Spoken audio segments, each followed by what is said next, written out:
Olá pessoal, tudo bem? Sejam bem-vindos ao canal Daniel Lopes, é um prazer e uma honra contar com a sua audiência. Nesse vídeo hoje eu vou te mostrar como é que uma notícia que é muito positiva às vezes é colocada como negativa. Esse vídeo aqui vai te ensinar a fazer uma leitura mais profunda dos fatos que são apresentados a todos nós e da maneira como você precisa ficar sempre atento, lendo as entrelinhas para não ser ali confundido com as informações que estão chegando, ok? Falando nisso, se você está chegando aqui ao canal Daniel Lopes, fica o convite para você se inscrever, clicar aí no like caso goste do vídeo, clicar no sininho das notificações para receber todas as novidades e também você comentar, né, deixar aí a sua opinião. Vejam só como é que é a notícia que chega, que é uma notícia muito interessante, mas uma notícia que muitos colocam ali como se fosse um motivo de tristeza.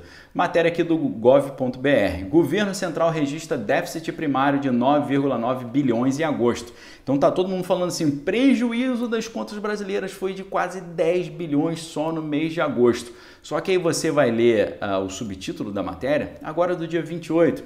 Resultado representa redução de 90,6% em relação a agosto de 2020. Ou seja, o prejuízo das contas brasileiras em agosto de 2021 foi 90,6% menor do que o prejuízo do ano passado. Ou seja, o prejuízo diminuiu 90%. Se não fossem contadas as despesas extraordinárias para o combate da crise sanitária, o país poderia até já estar em superávit nesse mês de agosto. Olha só que notícia positiva. Estamos em déficit ainda, assim como temos estado desde 2014, mas o déficit desse mês de agosto foi 90% menor do que um ano atrás. E se não fosse o gasto extraordinário, o gasto fora do normal para enfrentar a crise sanitária, a gente poderia estar em superávit, ou seja, com as contas no azul. Olha só que maravilha. E aí o que acontece, né? A trajetória, né, do governo federal aí tem uma sinalização muito interessante, né?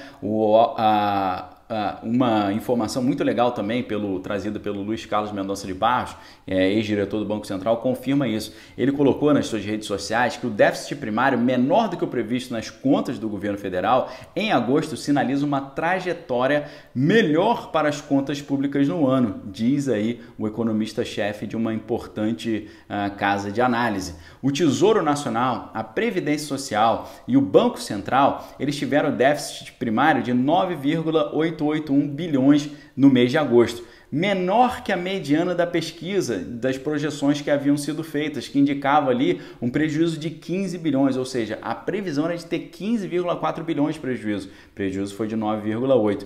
Todas as estimativas sinalizavam ali um prejuízo de 40 bi até 9, mais ou menos nesse período, né? Entre 40 e 9,70. Então, o que acontece? Uma perspectiva muito importante aí de melhora. Inclusive, a corretora Tullett Prebon, né, disse que o Tesouro Nacional acusou esse déficit aí de 9,88 bi em agosto, mais uma vez bem melhor do que a mediana. A própria corretora está mostrando também, né? E as estimativas que haviam sido levantadas.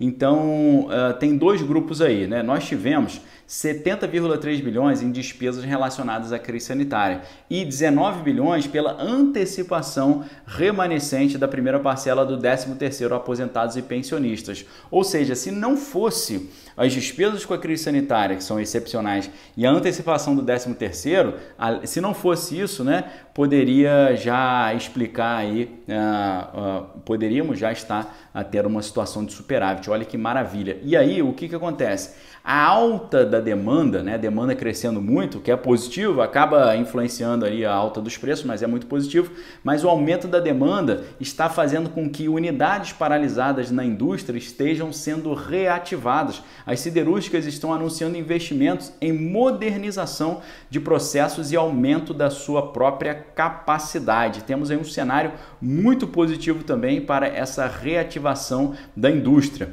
A gente tem, por exemplo, né, o pessoal da área de aços, né, dizendo que estão ali com uma boa perspectiva, que o aumento da produção será significativo.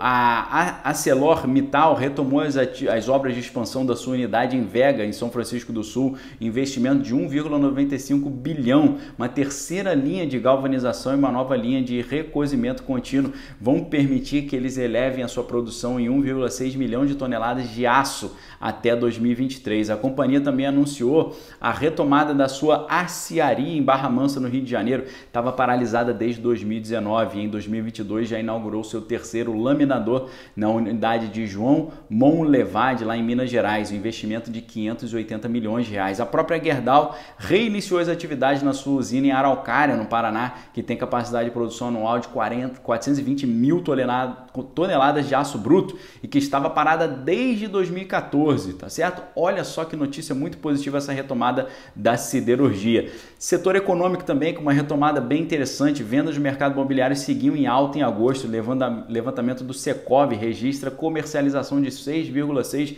mil unidades. Olha só que notícia maravilhosa. Além disso, uma notícia muito interessante da Jovem Pan também, taxa de desemprego caiu quase 2% no Brasil. Continua alta ainda, infelizmente, mas a taxa caiu quase 2%. Em março de 2021, a taxa era de 15,1% de desempregados, agora em junho de 2021 tivemos 13,7% de taxa de desempregados, uma melhora considerável, graças a Deus. O ministro Paulo Guedes dizendo aí que promete reduzir impostos de importação para 2022 e no evento ali na Confederação Nacional dos Dirigentes Lojistas, né, ele prometeu que vai reduzir essas alíquotas para o ano que vem. Segundo ele, né, com as eleições no ano que vem, né, essa questão das campanhas e tal, o governo vai fazer reformas que não precisarão passar pelo Congresso. Isso facilita um pouco. Fiocruz entregando aí 2,4 milhões de unidades do imunizante, né? Japão voltando à normalidade aí, suspendendo ali o cenário de emergencial, voltando à normalidade, né? Retirando as medidas que limitavam a vida noturna em algumas regiões do país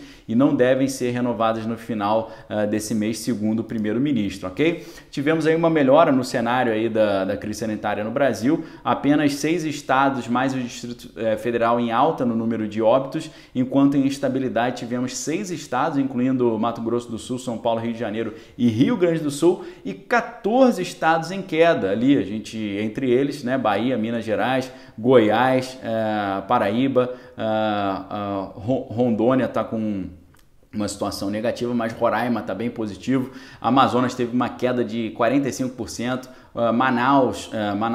Maranhão teve uma redução de 45% e Roraima teve uma redução de 58% no número de óbitos e na média móvel nacional de óbitos uma queda de 5%. Então, muito bom, é muito boa essa informação, ok? Então, pessoal, essas são as notícias positivas que eu separei para vocês nesse dia aqui nesse dia importante aqui que nós estamos vivendo, né, de muitas notícias desencontradas. A gente tem que ficar muito de olho com o que está acontecendo e eu mais uma vez convido você a assinar a Gazeta do Povo, clicando aqui no primeiro link aqui embaixo na descrição do vídeo, por meio da qual você vai poder ler as minhas colunas. Ontem mesmo, que é o dia que as minhas colunas são publicadas, sempre às terças-feiras na parte da noite, ontem eu publiquei uma coluna falando do cenário global, da geopolítica global, mostrando como a situação de dificuldade no setor energético está colocando a Europa ali sob grande pressão, o gás natural muito caro na Europa, fazendo aí o povo ficar preocupado com esse inverno, porque ao contrário do que acontece aqui no Brasil, lá na Europa o frio intenso obriga o povo a ter que usar aquecedor nos lares e os aquecedores agora são todos movidos a gás natural. O gás natural estando caro atrapalha muito ali a vida do cidadão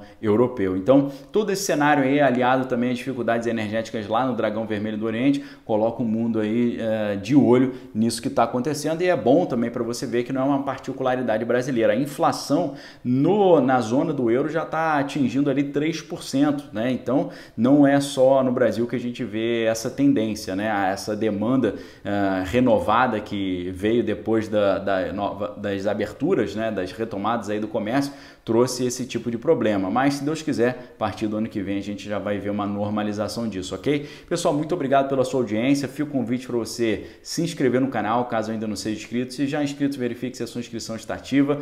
Não esqueça de dar o like se gostou do vídeo. Não esqueça também de comentar e não esqueça de clicar no famoso sininho das notificações para você ficar a par de todas as novidades constantes sempre aqui no canal Daniel Lopes, onde a gente mostra o outro lado da informação e mostra aquela informação que você talvez não veja tendo destaque em outro lugar, tá bom? Forte abraço, fique com Deus, examine suas coisas, retém que é bom. Valeu!